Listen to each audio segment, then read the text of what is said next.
Bienvenidos al podcast Mujeres con Energía. Mi nombre es Cecilia Mozas y en este espacio buscamos acercarnos a las voces que lideran y que transforman el sector energético en Paraguay. Hoy estamos con Cami Arias, que nos acompaña. Muchísimas gracias por estar acá, Cami. ¿Qué tal? Bienvenida. Ceci. Gracias por la invitación. Feliz de tener este espacio y de hacernos sentir un poco desde acá. Genial, bueno, esa es la idea del podcast, así que bienvenida nuevamente al espacio. Bueno, Cami es abogada y notaria por la UCA, ella tiene una maestría en energía por la UBA, de hecho Cami es ex becaria de Becal, fue una pionera en lo que es el estudio de la parte regulatoria del sector energético, entonces estamos súper contentos de tenerte hoy acá, Cami. Además ella trabaja en el sector eléctrico hace más de 15 años y también trabaja con diferentes organismos, entre ellos el CEARE, coordinando esfuerzos para poder justamente traer más conocimiento acerca de lo que es la regulación energética al Paraguay. Y bueno, vamos a escuchar acerca de eso seguramente hoy también y otros temas. Así que, Sí. bueno, ¿cómo estás, Cami? ¿Qué tal? Bien, súper bien, súper bien. En serio, feliz de tener este espacio. Bueno, Hablemos de energía. bueno, mira, lo primero que te quiero preguntar es ¿cómo aterrizaste en el sector energético? Aterriza de casualidad en el sector energético. En realidad, yo soy civilista de alma.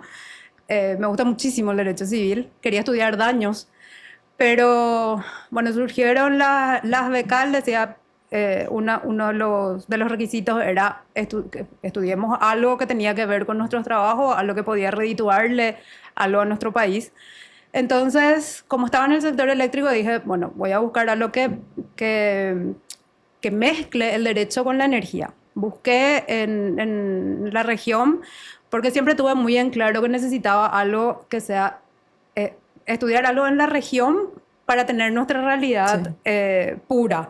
Estudiar algo ideal me parecía genial, pero no iba a poder aplicarlo eso acá. Entonces ahí fue que me crucé con el CEARE, me crucé con la Universidad de Buenos Aires y se mezclaron tres cosas: el derecho a la energía y la ciudad que amaba, la ciudad a la que quería ir a vivir. Postulé, ingresé y me fui a Buenos Aires con la maleta lista y sabiendo que la luz se prendía y se apagaba y que teníamos dos hidroeléctricas y la ANDE. Y bueno, ahí fui profundizando sobre derecho a la energía. Me di cuenta que el derecho a la energía no era solamente regulación, no solamente armar leyes, sino que habían contratos, que habían daños, que habían cuestiones un poco más profundas, un poco más de derecho civil inclusive, de derecho penal inclusive. Entonces, bueno, ahí empezó mi amor por la regulación. También me fui inclinando un poco más al sector eléctrico, que es el sector en el que yo estaba trabajando. Y bueno, acá estoy. 8 años después de retornar, estoy todavía aprendiendo todos los días, todavía investigando mucho y todavía soñando demasiado con un montón de cosas que podemos hacer en Paraguay. Genial, o sea, un aterrizaje casi fortuito, pero, digamos, encontraste después cabida, porque, claro, para contextualizar, acá hay demasiado por hacer en el sector eléctrico, ¿verdad? Muchísimo. Y realmente, cuando uno analiza los cambios regulatorios, muchas veces está vinculado con los cambios tecnológicos, ¿verdad? Sí, totalmente. Y aquí no tenemos cambio tecnológico en lo que es tecnología de generación hace más de 50 años, ¿verdad? De hecho que, mira, según los historiadores, entró la energía eléctrica a Paraguay después de la guerra de la Triple Alianza. Nosotros tenemos ANDE desde el 48, pero la ley del sector eléctrico desde el 64. Nunca, jamás se revisó. Así mismo. Entonces, nosotros tenemos ley del 64 con realidad del 2025. Con un montón de necesidades, con un montón de nuevas tecnologías, con un montón de falencias y con leyes un poco aisladas que no están todas sujetas a la misma realidad de 1964 que hay que armonizar de alguna manera. Y siempre hablaba de que, le decía a la gente, nosotros estamos preparados para en el 2023 se tiene que revisar el anexo C, en el 2023 se tiene que analizar el Tratado de Itaipú, pero nosotros no nos preparábamos para qué iba a pasar después del 2023 o para los posibles escenarios que podían venir. Y hoy, a 2 años del 2023, 3 años, no, 2 años, el 2023, nos damos cuenta de que necesitamos armonizar reglas, necesitamos reformar el sector y no es algo que nos damos cuenta ahora, es algo que se viene avisando desde hace 20, 30 años y hoy chocamos con la realidad de que subió nuestra demanda, de que podemos quedarnos consumiendo toda la energía, no tenemos nuevas fuentes, no tenemos formas de que vengan inversores porque nuestra seguridad jurídica está todavía ahí tambaleando. Tenemos leyes, pero no tenemos procedimientos. Hay demasiado por hacer. En cuestión regulatoria hay demasiado por hacer todavía. Totalmente. O sea, es que un punto, o sea, que me gustaría contextualizar también, que me parece que mencionaste súper acertadamente, tiene que ver con, bueno, en el 48, o sea, un poco historia, ¿verdad? En el 48 se nacionalizó la ANDE, ¿verdad? En 66 salió la ley, pero ¿para qué estaba la ANDE? La ANDE estaba para electrificar el país, o sea, no había acceso a la energía eléctrica, ¿verdad? Entonces, digamos que la misión de la ANDE, así como la misión de Electrobras, por ejemplo, en Brasil en su momento fue, ok, vayan y electrifiquen el país, ¿verdad? Claro. Pero esa misión se cumplió ya en los años 2000. Claro. Entonces, ¿qué es lo natural en los sectores regulatorios, o sea, en los sectores regulados? Es, ok, ya está esta misión, ahora hay una nueva misión que tiene que ver con mejorar la calidad del servicio y también prepararse para el futuro. Y entonces lo natural sería, bueno, ¿hay algún cambio que tenemos que hacer aquí? ¿Verdad? Por ejemplo, hay muchas cosas que funcionan perfectamente. El modelo verticalmente integrado tiene sentido en un país como Paraguay, ¿verdad? Pero ¿qué cambios se pueden hacer para ayudarle a la ANDE a cumplir con esta nueva misión que tiene? Porque la otra ya la cumplió perfecto, ¿verdad? Y eso es muy importante lo que decís. En el 48 la misión era electrificar Paraguay, pero empezamos electrificando Asunción y recién hace 2, 3 o 4 años que Paraguay completamente tiene acceso a la energía, con líneas de transmisión y todas esas cosas. Es súper importante revisar esa ley orgánica de la ANDE, por más de que hayan sectores que estén reacios a eso. Pero hay que tener en cuenta también que Paraguay marca su propio ritmo dentro de la regulación energética a nivel mundial y a nivel regional. Toda la regulación, todo el boom de la regulación energética en América Latina empezó en la década de los 90 con Chile, haciendo los primeros cambios regulatorios mientras nosotros seguíamos tratando de electrificar nuestro país, tratando de llegar a los lugares más recónditos, tratando de que haya luz por toda la República. Y hay cuestiones como el monopolio de la ANDE que tendríamos que revisar. La integración vertical, como decís, para Paraguay y para nuestra realidad es importante, es interesante y funciona, pero ANDE no da abasto con eso. Entonces, deberíamos pensar también en abrir nuestro mercado, mantener los monopolios naturales, pero abrir un poco nuestro mercado también y que ANDE sea un competidor más. ¿Pero qué necesitamos para eso? De vuelta, cambios regulatorios y darle seguridad jurídica a las empresas que quieran venir a invertir en las diferentes actividades del sector. No solamente en generación, porque ¿qué problema tenemos nosotros? Nosotros tenemos la falta, o sea, no es la falta, sino la falsa seguridad de que nosotros tenemos energía para rato. Nosotros creemos que como tenemos hidroeléctrica, tenemos energía eléctrica para rato, y no es así. Entonces, necesitamos diversificar nuestra fuente, y no es algo que te digo yo, o que venimos a hablarlo acá y redescubrir la rueda, algo que se viene hablando en el sector hace muchísimo tiempo. Entonces, necesitamos diversificar la matriz, pero ¿cómo diversificamos la matriz si es que no tenemos infraestructura, por ejemplo? ¿O cómo diversificamos la matriz si es que no tenemos seguridad de que va a llegar a todos los lugares o no tenemos un mecanismo para inyectar ese excedente a la red, por ejemplo? Seguimos hablando de cosas muy utópicas, de cosas que están en papel, pero no tenemos procedimientos todavía. La vez pasada le escuchaba a Ale en su episodio del podcast y Ale decía, nosotros fuimos los primeros en tener la concesión de cogeneración, la licencia de cogeneración, pero nos dimos cuenta de que estaba la ley, pero no teníamos el procedimiento. Sí. Entonces nosotros queremos ayudar a que la gente sepa que hay ya un procedimiento y eso es lo que nos pasa en general en todo nuestro ámbito regulatorio. Así mismo, o sea, la ley, para recordar, la ley salió en el 2006, Sí. ¿verdad? Como habíamos hablado. Sí. Y siempre repito, ¿verdad? En casi 20 años no salió ninguna licencia, ¿verdad? Es decir, el decreto que lo regulaba, que establecía los procedimientos que vos mencionás, que es Sí. algo muy sencillo, no es una cuestión muy técnica, es la ley establece los principios y el decreto te dice cómo hacerlo hacer? realidad, ¿verdad? Y ese decreto tardó 7 años en salir, ¿verdad? Y en el 2022 recién la primera licencia, ¿verdad?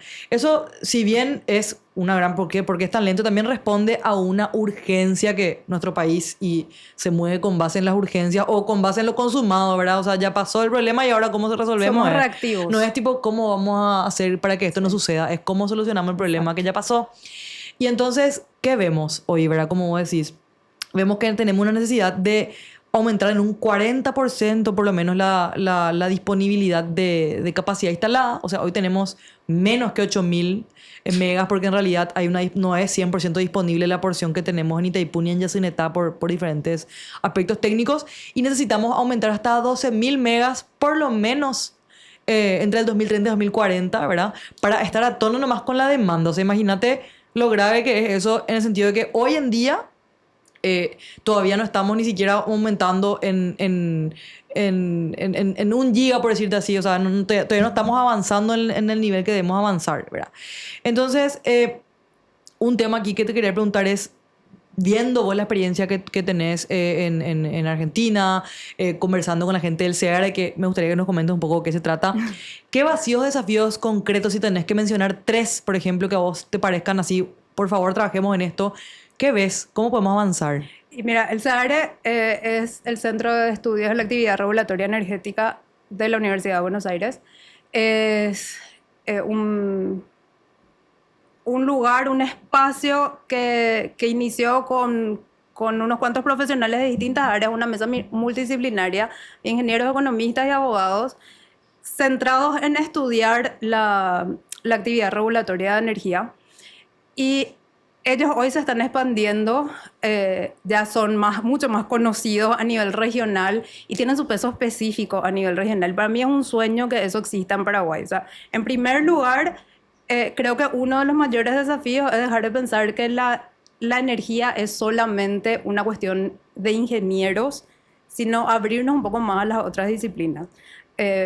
Porque quieras o no, necesitamos economistas, necesitamos abogados para ver las cuestiones regulatorias, para ver las cuestiones tarifarias y sentarnos todos en una mesa en común y decir, bueno, necesitamos ver esto, analicemos a partir de acá cómo yo puedo ayudar desde mi experiencia, desde mi profesión y desde mi arte, como suelo decir yo.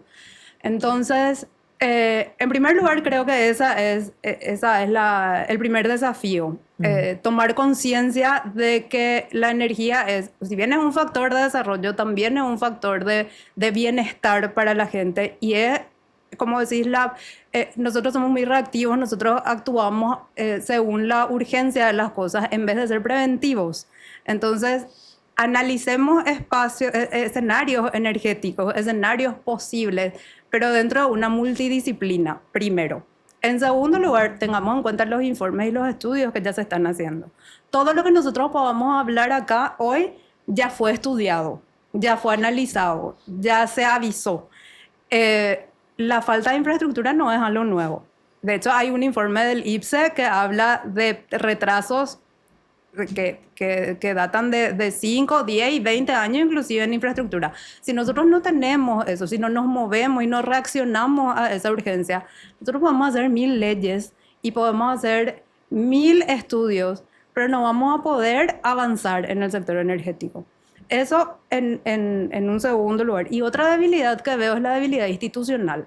Nosotros tenemos, así como tenemos leyes aisladas, tenemos instituciones que están aisladas, trabajando en distintos ámbitos del sector energético. Y al hablar del sector energético, no estoy hablando solamente del sector eléctrico. No estoy hablando de combustibles por un lado, estoy hablando de gas por otro lado. El Viceministerio de Minas y Energías, que está limitado en su trabajo por ser un ministerio, por depender de una estructura mucho más grande. La ANDE, que como decimos, a veces se corta sola en cuestiones del sector eléctrico. Las binacionales que tienen sus propias regulaciones, tienen sus propios documentos, tienen su propia forma de actuar. Entonces, mientras nosotros sigamos trabajando de manera aislada, institucionalmente también, mucho no vamos a poder avanzar. Vamos a quedarnos en el mismo círculo de decir, ¿sabes qué? El año que viene podríamos tener este problema, podríamos tener este problema, podríamos tener este problema y no solucionamos nunca. Y vamos a hacer charlas, conversatorios y vamos a sentarnos acá a hablar de vuelta de la misma cosa en 2 o 3 años que vamos a seguir igual. ¿Y qué cambios, o sea, qué cambios específicos te parece, digamos, que hay que hacer así en la vida real para desatar eso desde tu perspectiva? Desde mi perspectiva es invertir en infraestructura, sí o sí, y también sentarnos a analizar el marco legal del sector energético en general. Y armonicemos eso y creemos las instituciones que tengamos que crear y fusionemos las instituciones que tengamos que fusionar. Pero ese es el paso. Crear institucionalidad, crear gobernabilidad y empezar a invertir en infraestructura. Acá también, y para mí, algo que mencionaste que quiero resaltar es, acá el rol del Estado primó en todos estos años por el modelo, ¿verdad? Pero realmente el sector privado, además de empresas como Paracel y otras empresas que ya tienen, que ya incursionaron en el proceso de licencia, ¿verdad? El sector privado es el que va a mover Claro, los 9.000 millones de dólares que se necesitan, totalmente. ¿verdad? Entonces, ¿qué es lo primero que necesita un inversor? Más que seguridad jurídica, es cierto. Lo que necesita son incentivos, Claro, ¿verdad? ¿Y cuál es el totalmente. incentivo? El costo de la energía hoy es 1. Pero ese costo, primero que nada, se va a terminar porque la disponibilidad es baja. O sea, hay que dejar de vivir no solamente en el mito de la abundancia, sino en el mito del costo bajo, ¿verdad? Claro. Porque si uno quiere ingresar nuevas tecnologías, necesariamente va a tener que subir. Pero eso sí, ¿verdad? lo que pasa es que no vas a poder hacer si no tenés infraestructura. Claro, o sea, de hecho que esa infraestructura Entonces, va a sumar a tu costo de generación, claro, ¿verdad? O sea, tu estamos costo en, de entrega. en ese círculo vicioso de alguna manera. ¿Cómo yo ofrezco un costo más bajo si es que yo no tengo tampoco infraestructura que ofrecer? Entonces, el tema de los incentivos es súper importante. Negociemos con los privados, por ejemplo, infraestructura misma. Te voy a reducir costos si es que voy a usar una infraestructura que vos vas Claro. a construir. Bueno, por de hecho que ejemplo. eso hoy es posible, pasa. por suerte, ¿verdad? O sea, dentro de la ley, ¿verdad? Existe la posibilidad de invertir en lo que es distribución, sobre todo y en transmisión. Hay algunos vacíos, ¿verdad? Pero sí, hay que modernizar. Bueno, ¿qué pasa si un privado hace una inversión? ¿De qué forma se le retorna esa inversión al Claro. pasar esa propiedad, ¿verdad? A la red. O sea, realmente es súper interesante destacar esos problemas pequeños que hay porque de repente son solucionables y tan Sí. solo se visibilizan, ¿verdad? Ahora, mira, hablando de lo que es infraestructura de generación, nosotros tenemos históricamente la generación compartida, ¿verdad? Tenemos también a Caraí, ¿verdad? Pero Caraí es, digamos, una pieza más pequeña de lo que es el acervo energético en Paraguay. Y mucho se habla, Cami, se ha hablado en muchos años de lo que es la integración regional a partir de esos nodos de integración que tenemos. Y yo sé que eso vos lo estudiaste. ¿Qué puedes contarnos acerca de integración regional? Nosotros estudiamos desde el CEARE y de vuelta digo que no es un tema nuevo, era un tema que ya se venía estudiando, el polo hidroeléctrico del Mercosur, y hablábamos ahí del éxito de las binacionales. Y no hablábamos solamente de Itaipú y Yacyretá, sino hablábamos también de Salto Grande, que es la central hidroeléctrica entre Argentina y Uruguay, que es mucho más chica que Itaipú y Yacyretá, pero cumple la misma función. Y el éxito de esos negocios, que sacando un poco el contexto de que había problemas diplomáticos, de que había problemas de límites y demás, sino el éxito del modelo de negocio de las binacionales, nosotros llevábamos a una proyección de por qué no lo hacemos a nivel regional, a nivel multilateral, y unimos las tres binacionales y hacemos una bolsa común de energía. ¿Por qué hablábamos de eso? Porque en ese tiempo, en el tiempo en el que yo estaba estudiando estas cuestiones, los apagones acá eran imposibles, eran mucho más frecuentes que lo que son ahora. Entonces hablábamos de cómo hablar de la seguridad jurídica a nivel regional, porque no tenemos una bolsa común de energía y aprovechamos la posición geopolítica de Paraguay. Paraguay está en el medio de 2 grandes consumidores, porque no usamos a Paraguay para que tenga la bolsa común y desde Paraguay se vayan repartiendo energía, por decir de una manera un poco amigable y no tan técnica, a los diferentes lugares en caso de urgencia.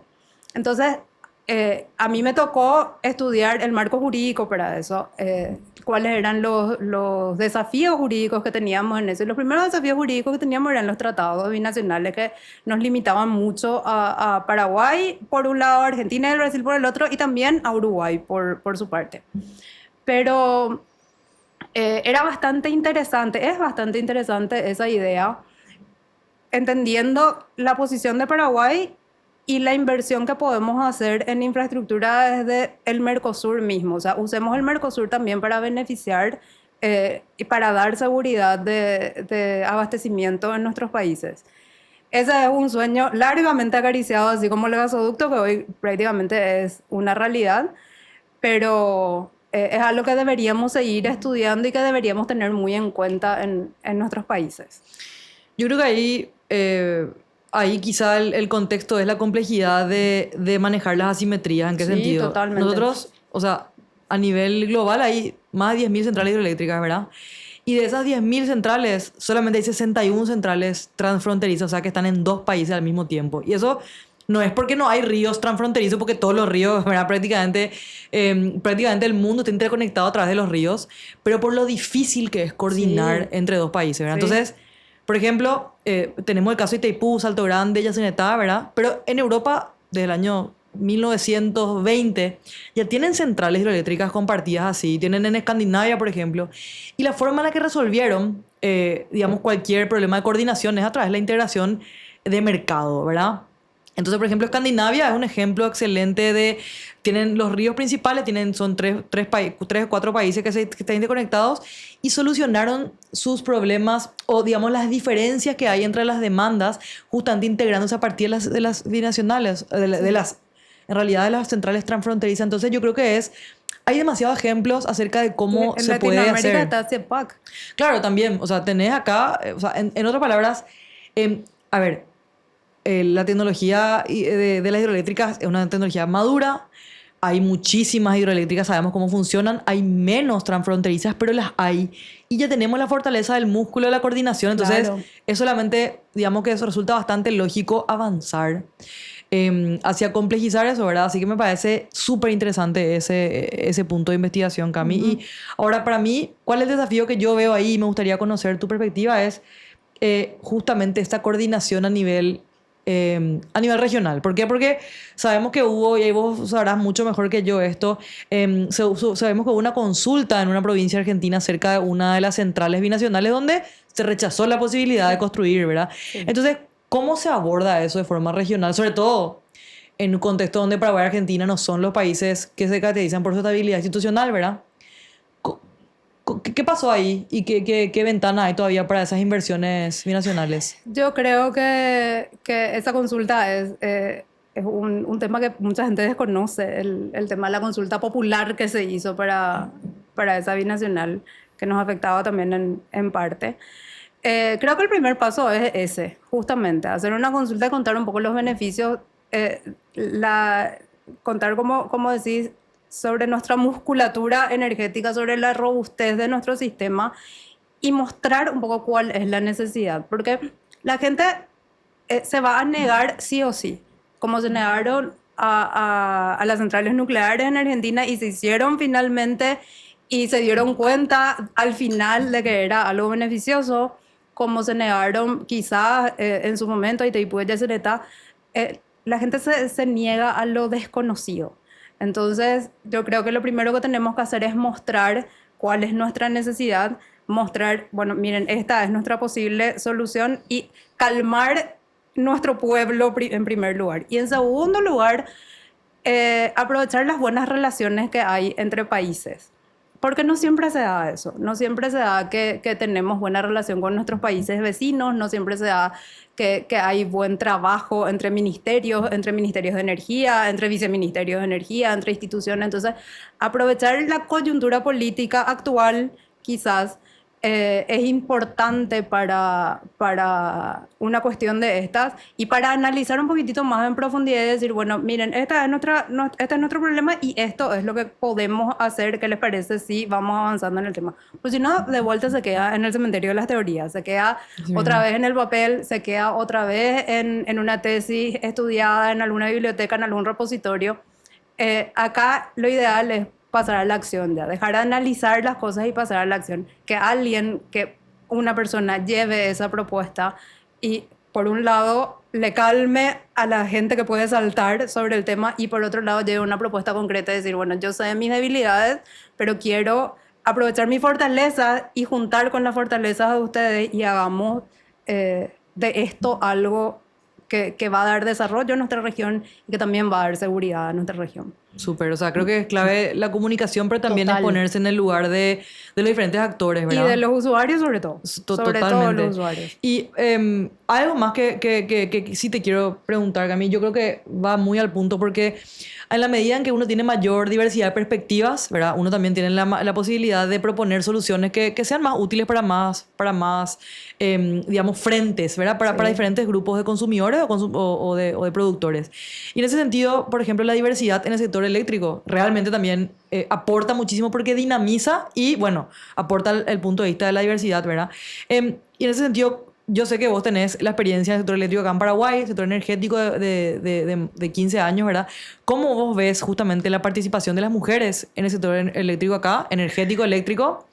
Y en particular, lo que te tocó ver de las carreras técnicas en carreras STEM, ¿verdad? Mira, yo tenía en contra que yo era abogada, o sea, que soy abogada, que soy mujer y que era joven. O sea, entrar al sector eléctrico fue una caradurez gigante, pero bueno, pasaron años y bueno, finalmente tengo un lugarcito ya ahí desde el cual puedo atreverme a opinar sobre las cuestiones eléctricas sobre todo. Pero es súper difícil porque las mujeres están normalmente relegadas a cuestiones más administrativas. Entonces falta luego un incentivo desde el colegio, desde la escuela. Escuchaba hace unos días una charla de Michelle Bachelet en OLAE y ella decía, hay que derribar el mito en los colegios de que los hombres son mejores en matemáticas, porque las mujeres desde ahí empiezan a decir, bueno, yo no voy a poder ir a esta área, yo no voy a poder esto, yo no voy a poder aquello, y hay sesgos muy invisibles, o sea, algunos muy visibles y algunos muy invisibles, entonces falta incentivo desde los colegios, de las escuelas, para ir a carreras STEM.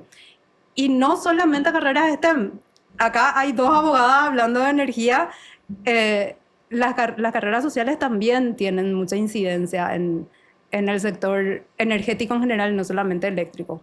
Es cuestión de atreverse. A mí me encanta romper barreras, a mí me encanta romper estereotipos y es cuestión de atreverse nomás. No, la verdad que ahí cuando dijiste eso me acordé de una frase que yo suelo decir y que los ingenieros suelen decir con los que trabajamos, ¿verdad? Te dicen, mira, acá en Paraguay no hay problema técnico, o sea, está todo hecho, la tecnología Está todo en el manual. el problema son las regulaciones y bueno, pues entonces necesitamos más interdisciplinaridad, más participación digamos, de voces como más mujeres, ¿verdad? Que tengan una visión un poquitito distinta del problema para poder proponer soluciones, Y no ¿verdad? solamente eso, Ceci, realmente a nivel de organizaciones internacionales se pelea mucho por la participación de la mujer, no solamente en cargos de dirección, sino también para liderar proyectos. Mm. Porque las necesidades de las mujeres, como mamá, como compañera, como amiga, como lo que sea, son distintas a las de los hombres. Y ahí vamos a hablar probablemente de psicología y de neurociencia y de un montón de otras disciplinas, pero las necesidades de las mujeres son distintas y las mujeres aportan mucha visión a la realidad del sector energético. OLADE, por ejemplo, hace mucho énfasis en que sean las mujeres las que lideren proyectos de energía solar en comunidades indígenas o en comunidades del campo, porque ellas saben cuál es la necesidad de su comunidad, que probablemente el hombre no se da cuenta. Entonces, no solamente hablamos de carreras STEM, no solamente hablamos de carreras de ciencias sociales, sino que hablamos de la mujer en general. Del rol de la mujer. Del rol de la mujer en general en la sociedad. En las familias En la y en las familia, comunidades, sí, ¿verdad? así mismo. Mira, que a mí me parece excelente esta visión que va más allá de las carreras, más allá de dar participación de profesionales y centrarnos en el rol de las mujeres en sus lugares de la familia, de la comunidad. Creo que es una perspectiva que hasta ahora no le habíamos tocado acá, así que te agradezco muchísimo por traer eso a la mesa y también por acompañarnos hoy y compartirnos tu experiencia y tu conocimiento del sector eléctrico y regulatorio. Con esto hoy cerramos el episodio. Estamos súper contentos de haber compartido contigo hoy. Y bueno, también agradeciendo a la producción y agradeciendo a todos los que nos escuchan, quiero despedirme y decir, bueno, los vemos la próxima en otro episodio de Mujeres con Energía. Por favor, síganos en las redes, @con.energía. Pueden encontrar todos los episodios en Spotify o en sus redes de preferencia y también en YouTube nos pueden ver. Así que nos vemos. Hasta la próxima.